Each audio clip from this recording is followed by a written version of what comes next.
Yeah. Welcome to the show. This is Cars and Kicks, and as we always start off Cars and Kicks, we have a custom intro. And for this one, guys, I wanted to go back a little bit to our childhood. Oh, so it's more of a we got your cars, we got your kicks, you in the mix. We got your cars and kicks. I wanted to keep it simple, just nice and easy. See, for some reason, when you said go back to our childhood, I figured it's because we're all like, in our middle ages now. And I thought maybe, he's going to go back to like some 90s hip hop or something like that. I didn't know you meant like nursery rhyme level, like level. Okay. Yeah. Okay. Hey, further back. Yeah. Further back. Children. Back. Yes. Back as children. Not. I guess. Yeah, I should have phrased that the right way. But just a little something, a little spice to it. A little spice to it. Back into the late 1900s when we were born, as the youth like to say nowadays. Yeah. I would say something about them kids, but this is a family show. What up, everyone? Thank you all for tuning in to the next episode of Cars and Kicks. We've got a great episode for you guys today. I am Jacues Slade. I am 1/3 of this triceratops trio trident of this trio. I'm 1/3 of what you see or what you're listening to right now. I'm Jacues Slade, but of course I have my buddy Erik here. He is the car guy, and I'll let him give you the full intro. What up, everybody? Yeah, if we're the Triceratops, can I be like the left horn? I don't really want to be up at the front. I don't need to be the main one. Yeah. But can I be like the left horn? Because that's like the driver's side of things in the United States. Anyway, what up, guys? I'm Erik Valdez. I am the resident car guru, I guess, part of this Cars and Kicks collab here. And we got my man Nick right here in the middle, he's the main horn of the Triceratops. Yes, the main horn of the Triceratops. 100%. Oh man, my name is Nick Engvall. The main horn of the Triceratops, or the best / worst of both worlds when it comes to cars and kicks. So all of the above. But glad to be back again for another show, guys. Looking forward to it. I bet you guys didn't think we would start this episode doing nursery rhymes and talking about dinosaurs. You're welcome. Is how I'm going to say that. My 6-year-old is going to love this episode. Yes. So I know we're going to get into the show, but I do want to share some grievances to the car world. And I don't know if this is a mass thing to the car world or just my experience. So recently I went to San Diego and I drove my Tesla and we were down to like 15%. And I was like, okay, I'll just park at the hotel and I'll just go charge in the morning. But when I get back to my car, it won't start.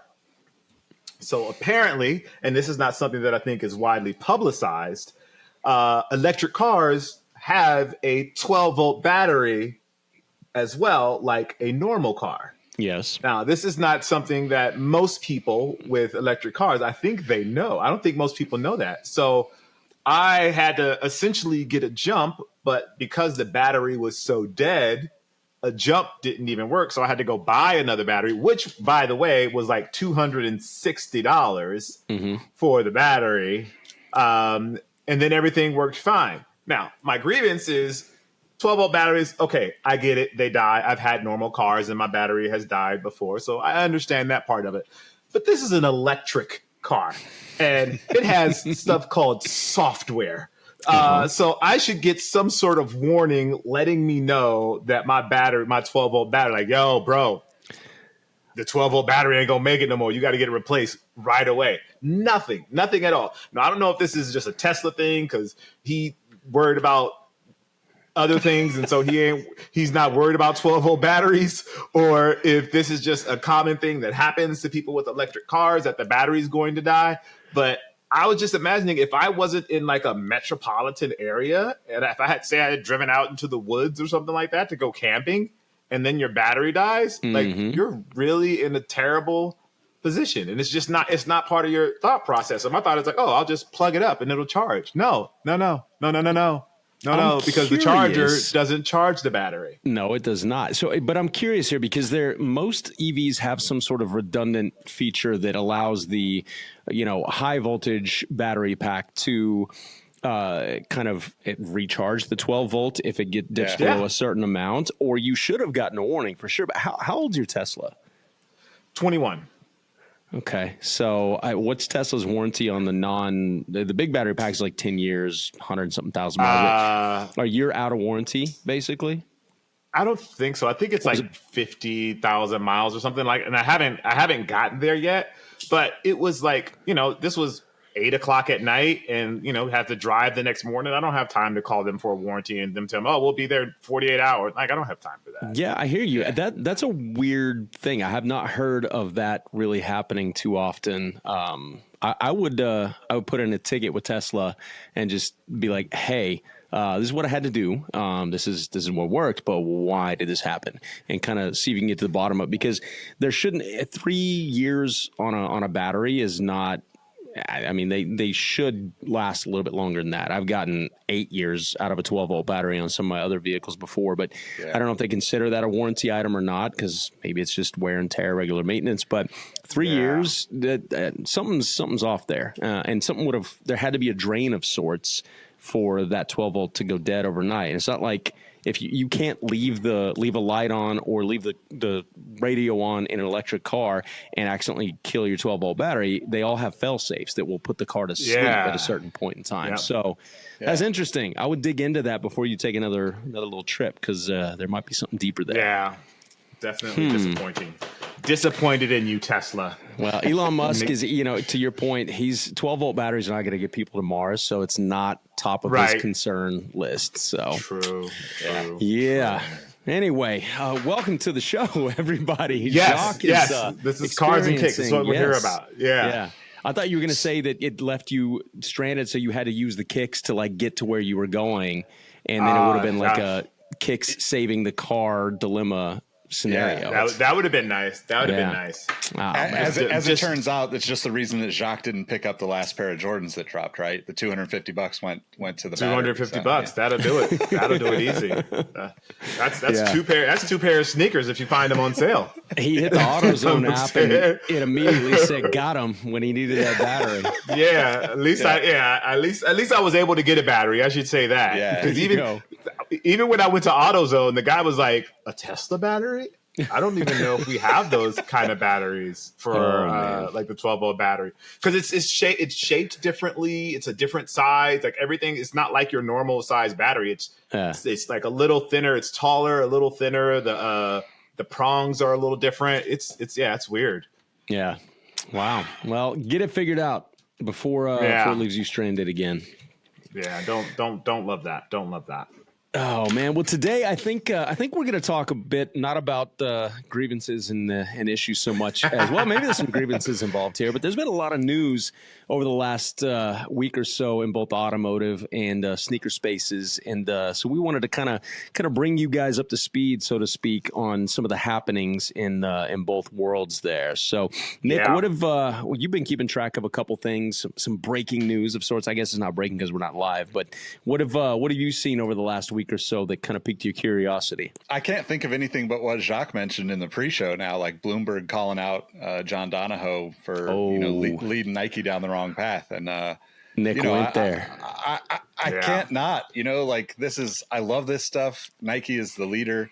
They're the top dog. They have to be the best. And if they're not the best, then I think the whole industry suffers. And I think, we've seen that over the last 2 to 3 years, to be honest. Like there's been a downfall for, there's been a lot of opportunities created for the smaller brands, but, when they're like the North Star of the industry, it's tough. And I haven't had a chance to read the article yet, obviously, but, John Donahoe comes from, eBay, the resale market side of things. And I, up until this point in my life, would have never been one of those people where that said you should hire somebody from within that's worked for the company forever, because I'm not one of those people. I bounce around a lot. I like helping many different companies and working in different places for 2 or 3 years at a time. And I think that Nike's current situation is definitely a reflection of them not embracing kind of the lifelong amazing people that have put in the work there to get them to the top and then to keep them at the top. So it's really interesting to think about, but yeah, I don't know. Like it's hard for me to not, it's probably the biggest kind of call out in sneakers that we've had in a long time. We'll see it from the complexes or the Sneaker News and those kind of outlets, but to have somebody like Bloomberg come out and say it, it obviously has reached, the investor side, the business side. It's bigger than the sneakerhead community at this point. Yeah. And a lot of people are concerned with it, right? Whether you're an investor in the company, like a lot of sneakerheads are, maybe on a small amount, or if you're just a passionate for sneakers kind of person, it's definitely being talked about enough that I think we're on the verge of seeing some action from it at some point. Yeah. How do you get the call tomorrow, Nick? They want to shake things up, and you are now coming in there, and you're going to run Nike. How do you fix it? Oh man, I mean, first I get an NDA in place so I can actually get paid for this next series of sentences that I'm about to spew. But for the sake of our audience, we got to call up our homie at Sneaker Legal and make sure you're covered. Yeah. No, I think that they've lost kind of the direction that got them and really led them ahead of everybody and kept them ahead of everybody, right? Like the business is built on performance oriented footwear. Over the past, say 10 to 12 years, you've seen a shift from that being the forefront of everything. Think of like, just go back to like 2012. You've got like Flyknit or 2015 with like the full Air Max units, and all the way back to the 70s, right? Like the company started by just innovating, and sometimes that like we've glorified that a lot as consumers because they've done so well at it, and it's super challenging. But in the last handful of years and beyond, nothing against the creative people that they've worked with, but they relied heavily on the Virgil Ablohs, the Travis Scotts, the Kanye West to create the energy, where I think that is just like when you define a guiding principle for your business or for anything you do, you stick through the ups and downs, in my opinion, and they never had any downs. And yet once they shifted and saw more money coming in, not to say that they didn't have some downs, but like the trajectory for Nike has been a pretty steady upward climb for the last 45 years or whatever it's been. Yeah. And I think that they fundamentally moved away from that. And by stepping away from it a little bit with like a Virgil Abloh, who they absolutely should have, I'm not questioning that decision because it was hugely successful. It gave them both just, a chance to define what sneaker culture is. And he was an incredible human being on top of it. Yeah. But when you look at that and you say, this is how it worked for the past 3 or 4 years, and then you lose him and you're still looking at like, who's the collaborator we put in his place? I think you're focused on the wrong part of the business, because if you were focusing on the improving, sneakers or footwear performance wise by the most incremental amounts, at least that is still something to like be passed around throughout the divisions, to sportswear, to running, to basketball, et cetera. And that to me is Nike's bread and butter, as how they've distributed that technology and its advancements. Mm-hmm. And I think that they have to get back to that. I think the collaborations will always be a part of it. It's a hugely important piece of the business, but at the end of the day, you still have to have the one North Star and, kind of the guiding lights that follow, I guess, is the best way to put it. So that would be my first kind of direction. And I think the secondary thing on that would be, really like looking at like how they've kind of cleaned house. They laid off so many people, and their business has been built on letting people go and bringing people back and letting people go and bringing people back. I have a half a dozen friends that have been laid off multiple times from Nike and then rehired. And I might not personally agree with that, but I do think that at some point you have to look at the tenure of the people that you have. You have to have some guidance, because if you cut out all of the people that are, that have already gone down the wrong path, came back and made it right, then the next generation doesn't have the opportunity to learn from those people, because once you take out that, mid to senior level group of people, then the higher up executives and VPs don't have time to give guidance to the entry level or fresh out of college kind of people. And I know that businesses really struggle with this, and it's a true challenge for everybody. But with Nike, so much of why Nike works is the culture. Being up there in Portland and walking around campus and just feeling the energy, it just needs to have that coaching system that sports comes with. And I think that's what they always had, and that's what they always did better than everybody else. And they kind of moved away from that in the last year and a half. So those are the two biggest things I would change. But I feel like this is a gripe that you guys could probably switch over to the car world as well. I'm sure there's new CEOs come in and it doesn't always amount to a better position for the car company. Are there any examples in that side that you guys can think of, Erik or Nick?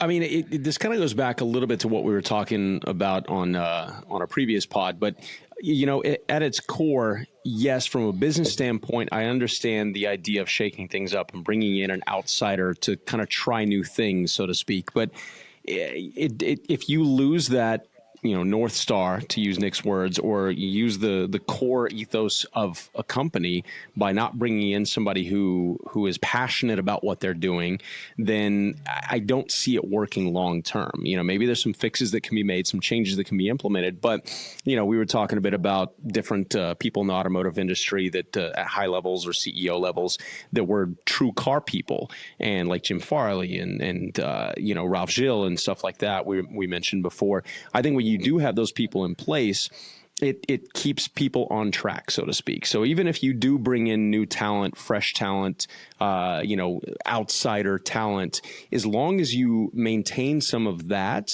I think you can work together. But once you start just ousting people and trying something completely off the wall at the very top, I don't see how it really works. It's just because aside from the different ideas and stuff, when you start doing things like Nick is mentioning here, where you're letting people go that have been there for quite a while to maybe bring in some fresh talent, or maybe, change their bottom line and hire somebody who is a lot less expensive, so to speak, to get some stuff done.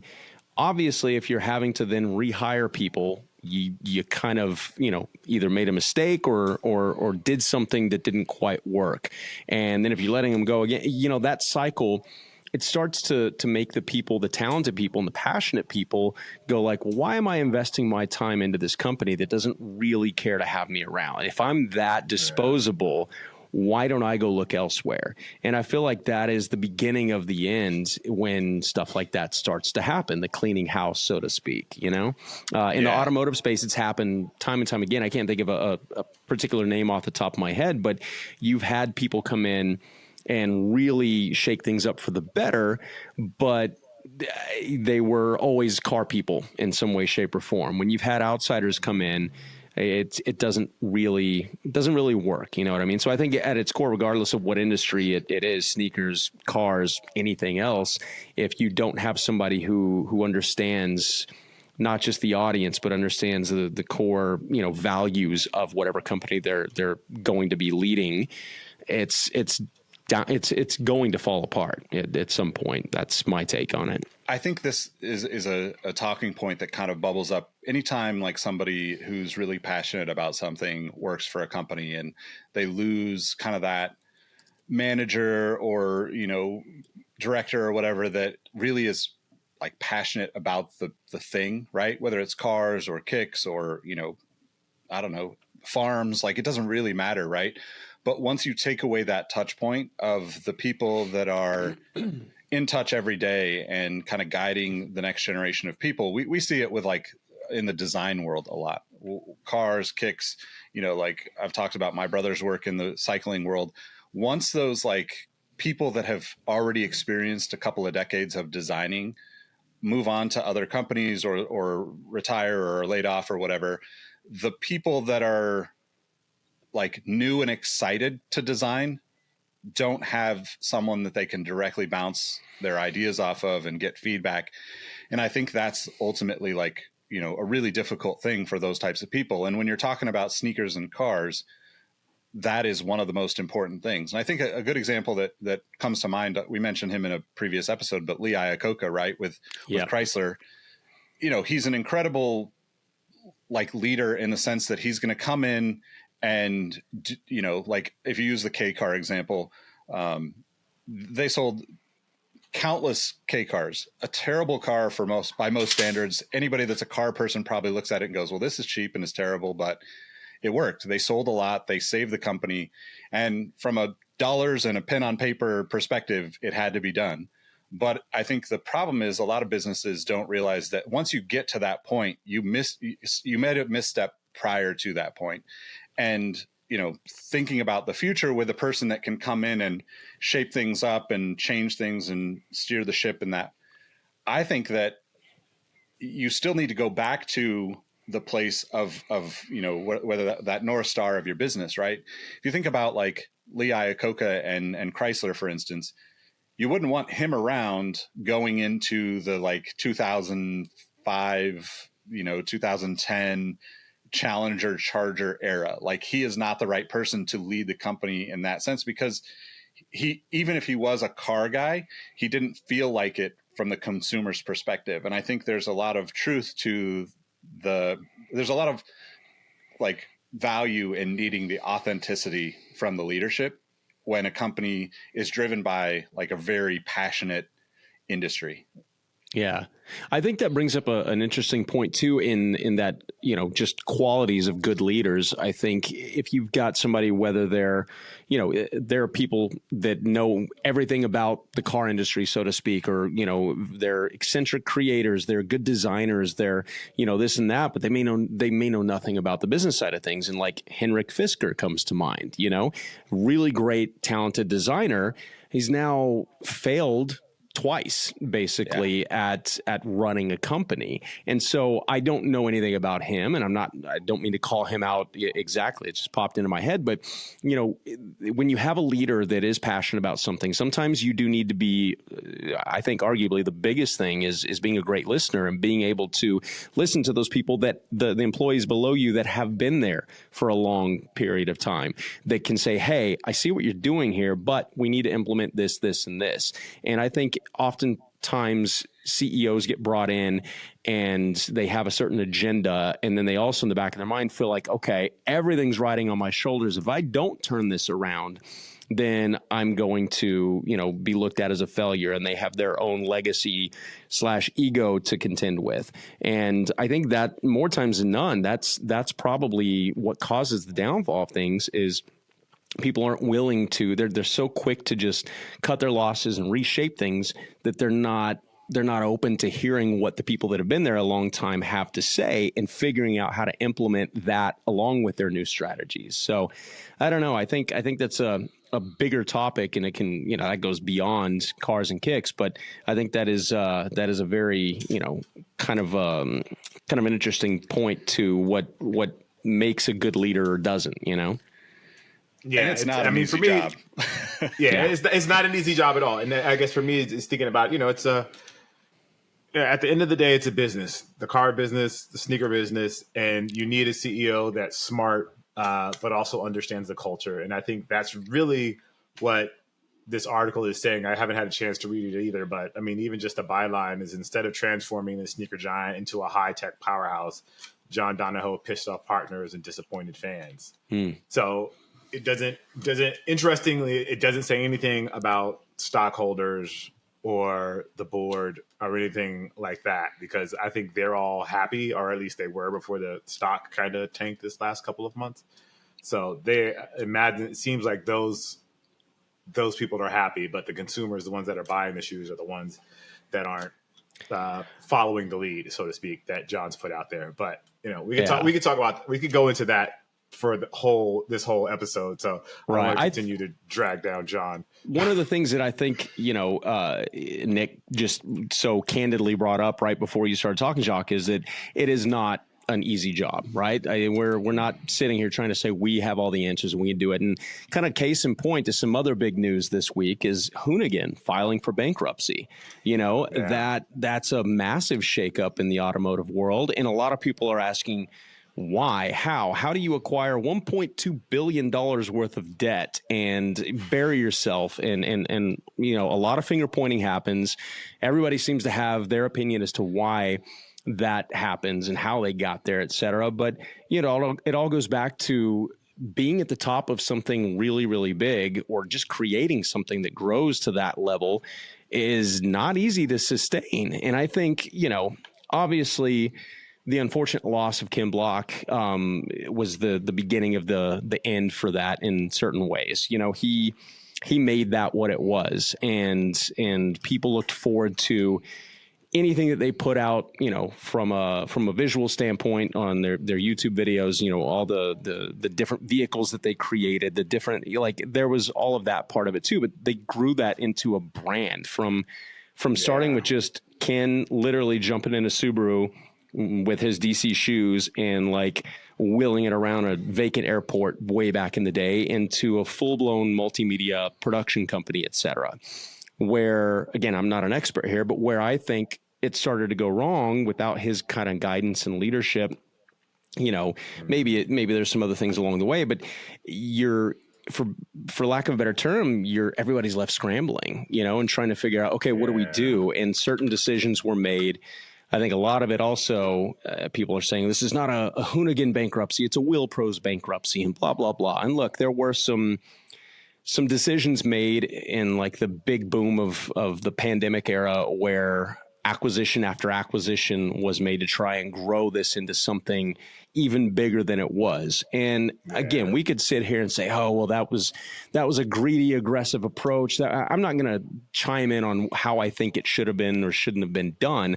All I know is that it is this really highlights how complicated big industries, big companies get as they grow. And I mean, I don't know what the answer to that is. They're hoping to restructure and looking for more funding to restructure. But that's just when you're 1.2 billion in debt and you're asking for something like 700 million to restructure. It's a hard ask, It's like, how do you pull yourself out of that?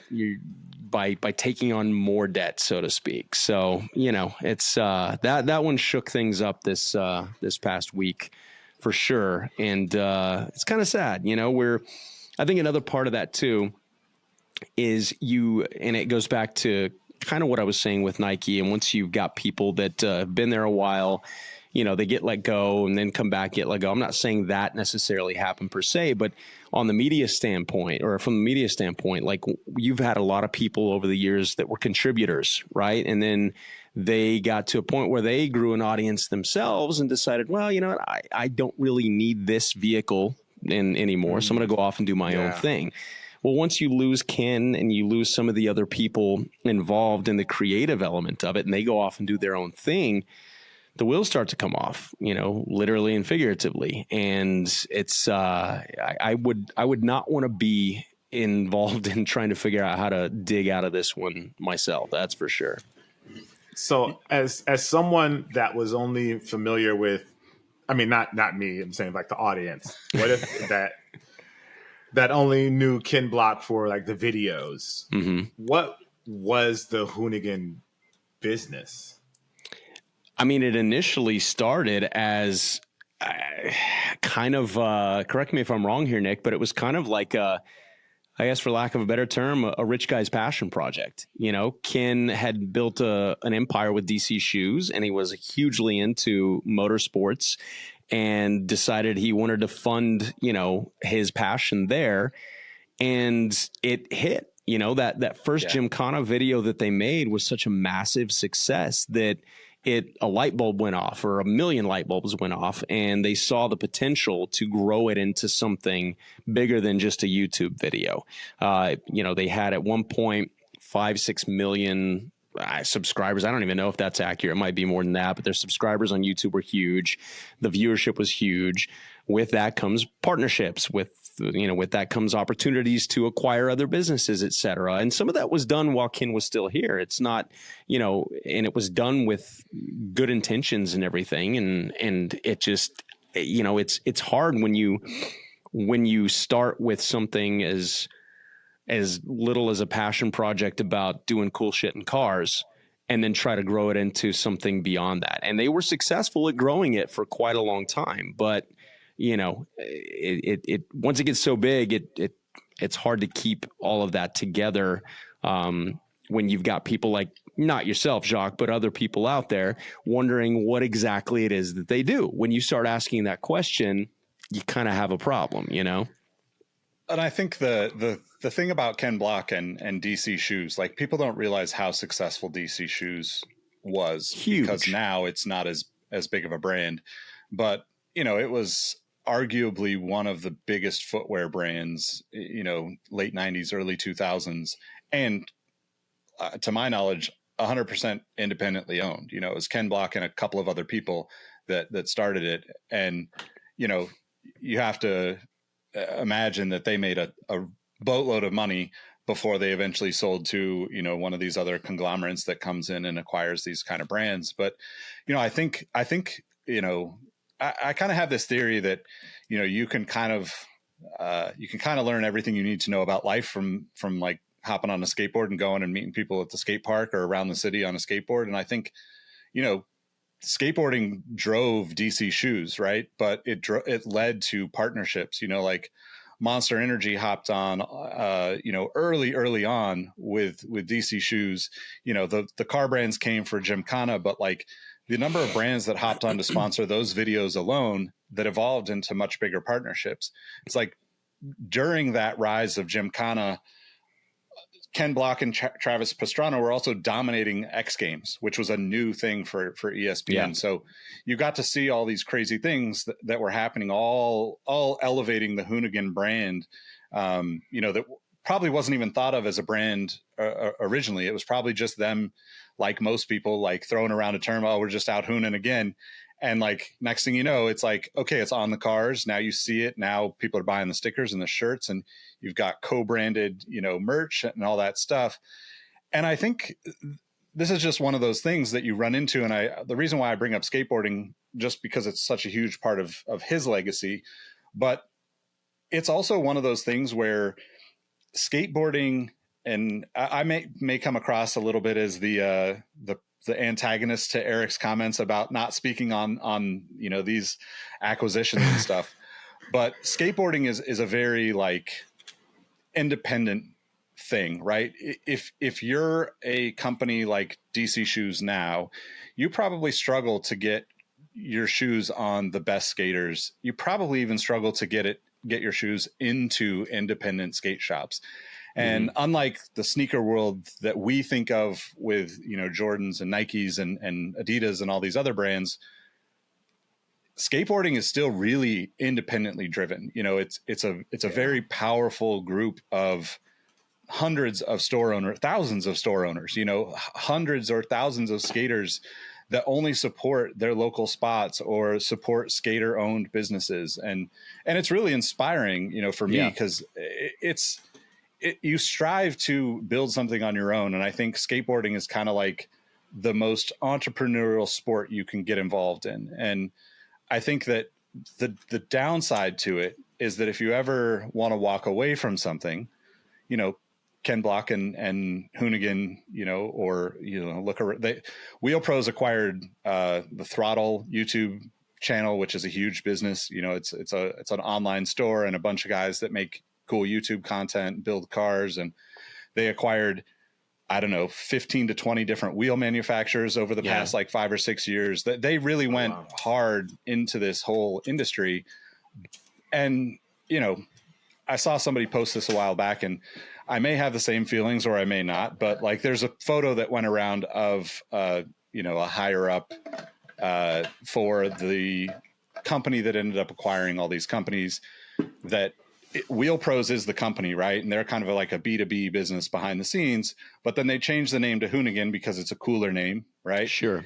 And then this thing kind of went viral within some of the car community forums and discords and stuff where there's a picture of Hoonigan. I'm using air quotes for those not watching.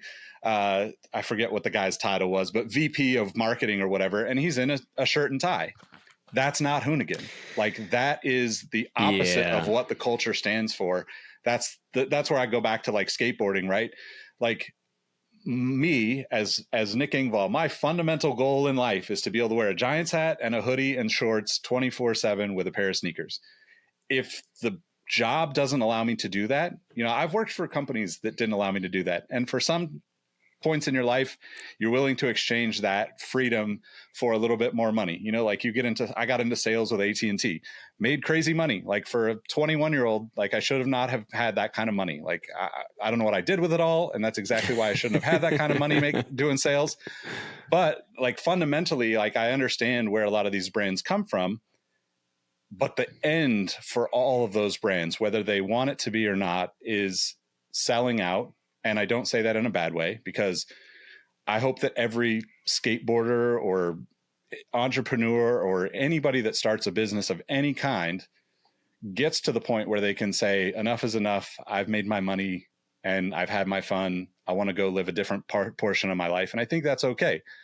It's really hard to ever evolve past that moment as a brand when you lose the kind of culture that comes with it. And I think, these are two very parallel things in my mind. Hoonigan and Nike with John Donahoe and Nike. And I have nothing against John Donahoe. He obviously did amazing things with eBay before, and we all benefited from it as consumers. Like, people don't know, like, people that are looking at Nike and pointing the finger at him, it's like, yeah, but like, look at all the shoes that we acquired from eBay doing what they did and putting together eBay sneakers and putting together events. Like, they used to do eBay lives and you could go meet people that were selling. I mean, they used to do crazy stuff. Not to say that he was responsible for all of that, but like, the value is measured in different ways in different places. And I think after an acquisition happens, the people internally, to Erik's point, the people that are there that have been building this and maybe built a little bit of a following on their own, they just look at it and go, well, why am I doing this for somebody that's in an office across the country or around the world wearing a shirt and tie and living life luxuriously, when I'm still like doing this thing that I love because I love it, and it's still a grind, right? Like, Jacques knows, like, making videos all the time is a grind, so like, you can kind of imagine that a lot of these companies that come in and acquire these brands, they don't really like show the teams and the people that make it all happen enough love.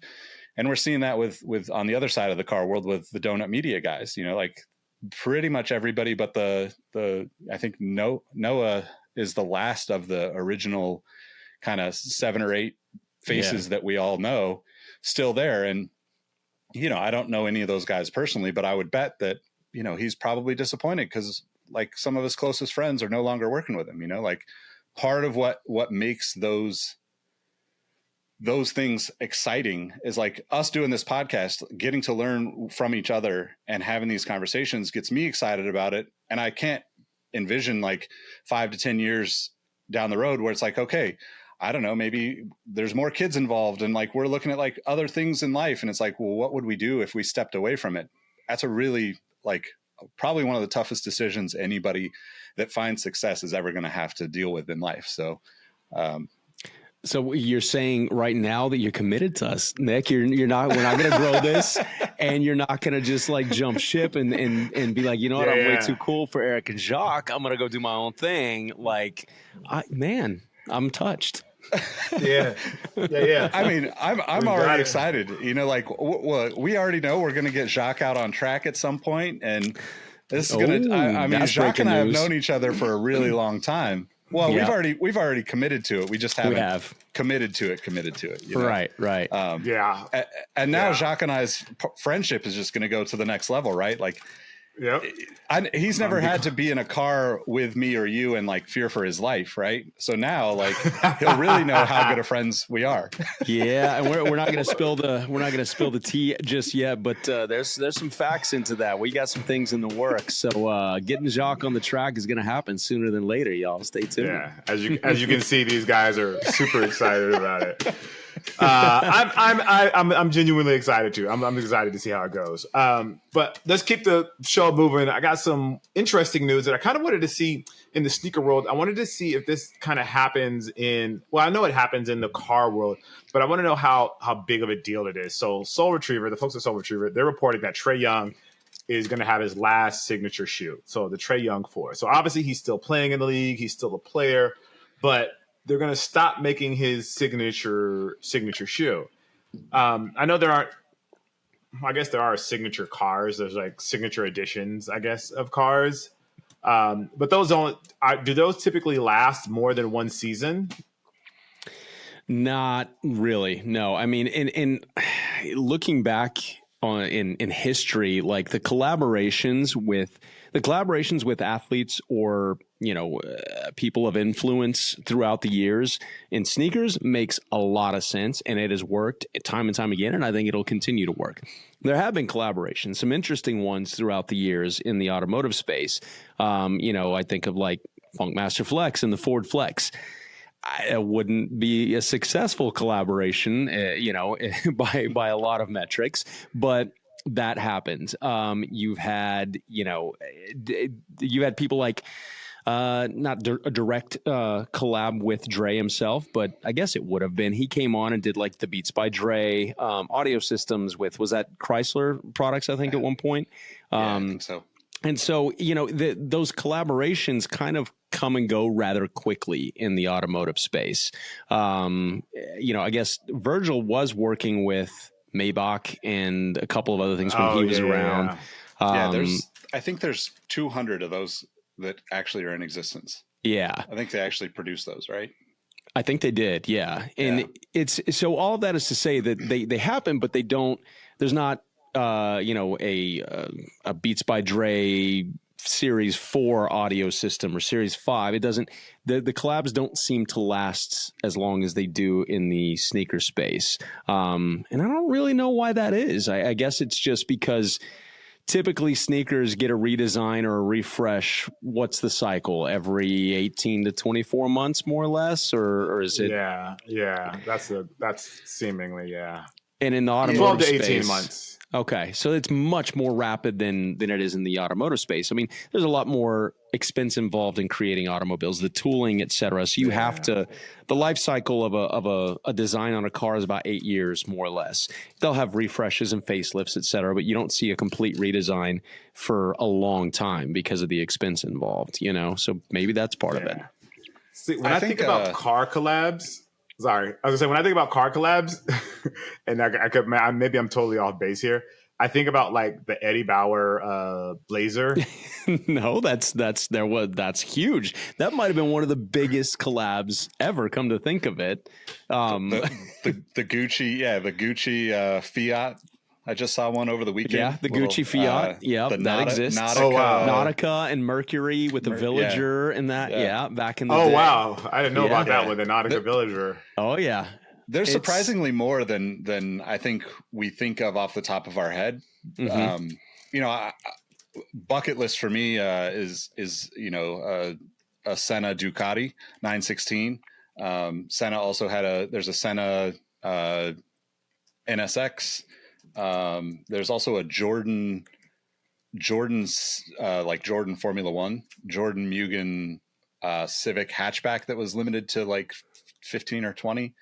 But I think, I think you actually kind of nailed it with the timing, right? Like sneakers, we can, Trae Young can knock out, 4 signature shoes in 5 years. And, that's a solid run for any signature athlete at this point.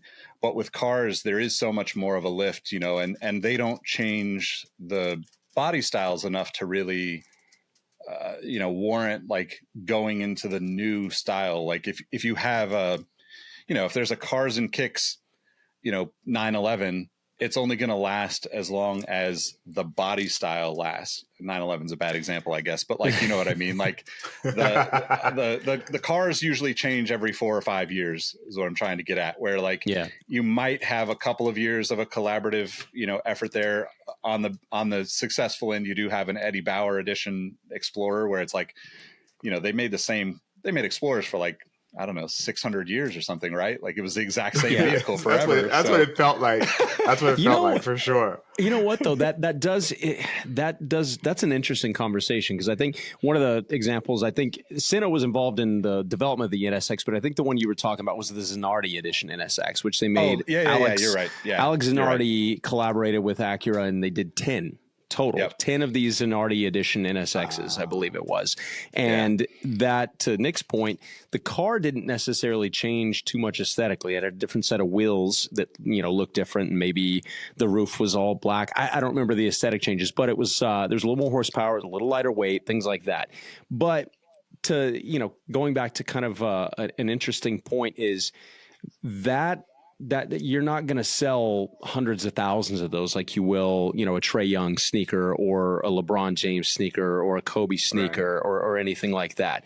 Going back to talking about like Eddie Bauer, that right there in and of itself is I'd love to go down a rabbit hole of that, because when you think about the two biggest collabs that are popping into my head now are Eddie Bauer and Ford and King Ranch and Ford. So like King Ranch is one of the largest like cattle ranches in Texas, right?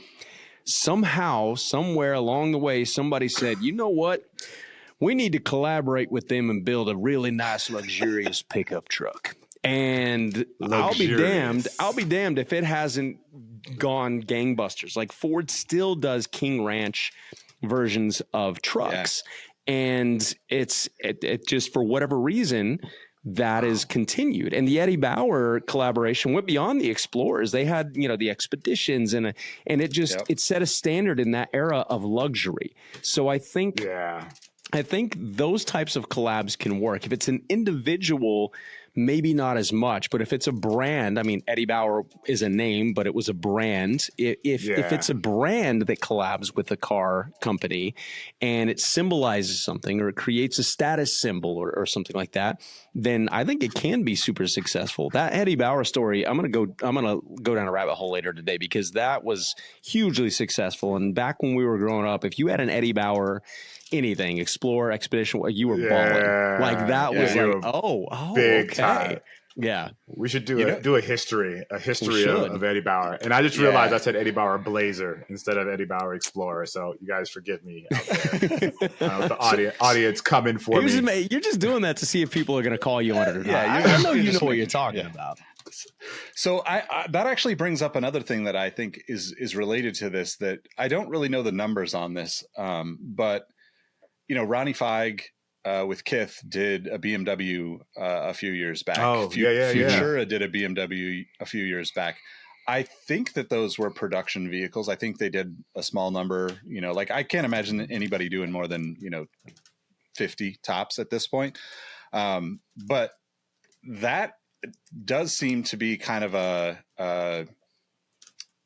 like an anomaly, in a sense that they gave those guys the opportunity to do a lot more than what we would see from, you know, Eddie Bauer was kind of the first, I think, that was like, okay, you know, stitched logos in the seats kind of thing. And, you know, to Erik's point, the Zanardi, Alex Zanardi NSX was, you know, literally like stickers, decals and wheels. And I think there was a different shift knob in it or something, right? Like it's very minimal, but doing a show like this and knowing how nerdy we can get about things, those are the things that make so much sense to do in the moment, because years down the road, it's a talking point.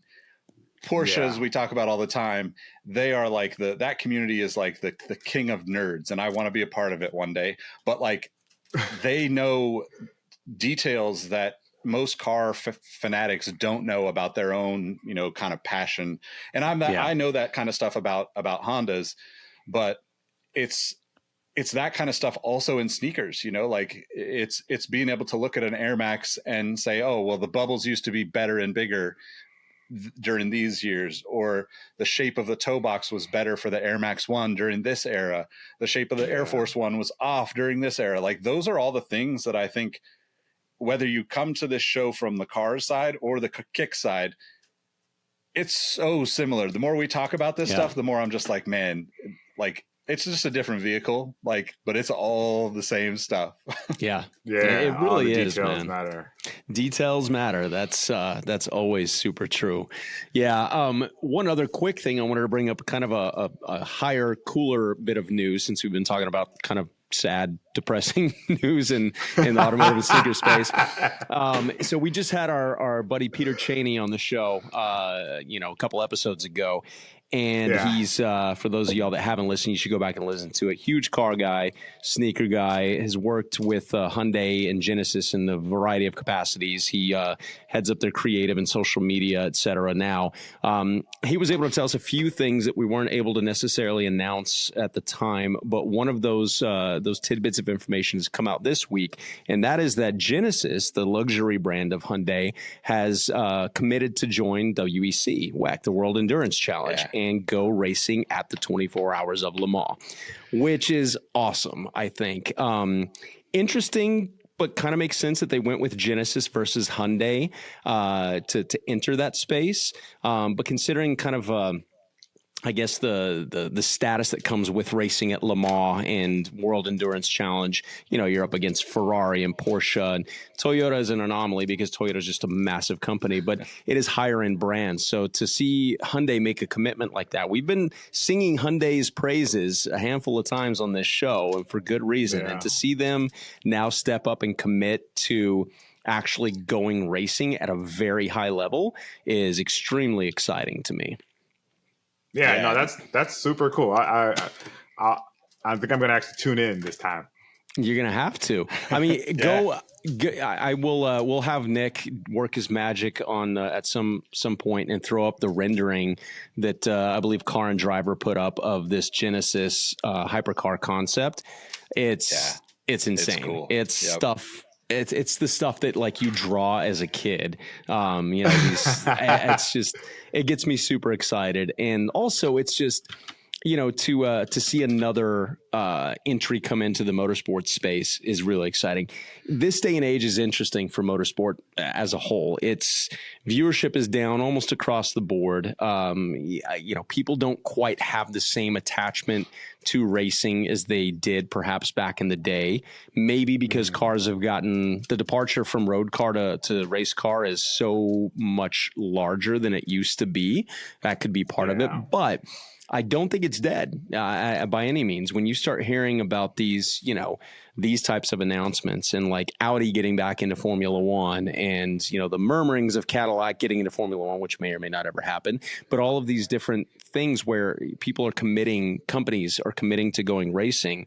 I think it's exciting. And I think a big part of that is, kind of like in the sneaker world, you don't sell LeBrons and, Kobe's back in the day. And still, if you don't attach that to a successful athlete, in the motorsport world is kind of like the athletic world in the car space. Yes, you can align yourself with certain drivers, et cetera.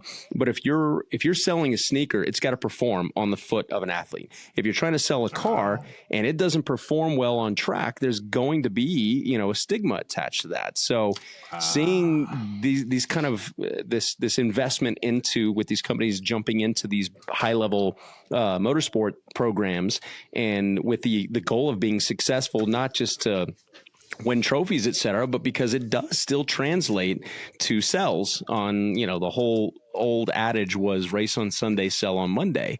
And it still translates. I still believe in that. Yeah.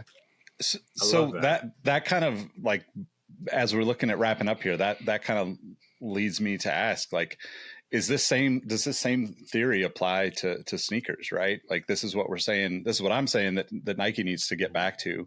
And I think that, that race on Sunday, sell on Monday thing, like, goes all the way back to like the Hudson Hornet, right? I'm pretty sure that was the first company. You guys, listeners can correct me if I'm wrong.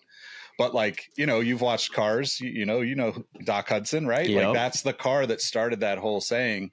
And, every brand on the planet, Mazda used to be the lead sponsor, title sponsor of Laguna Seca, and they had that in the walkways at the track for years. And to me, it really is like a powerful mantra for car brands. But I think, one, Hyundai doesn't have the nostalgia to lean on the way that someone like Honda or Toyota does. Yeah. So they're at a disadvantage in that sense.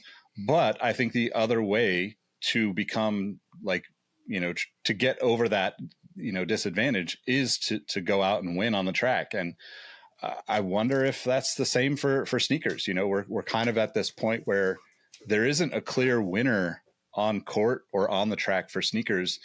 And I would say that it's more open for opportunity than it ever has been in my career, in my lifetime. Which is really exciting if you think about it. It's like who's going to take the lead?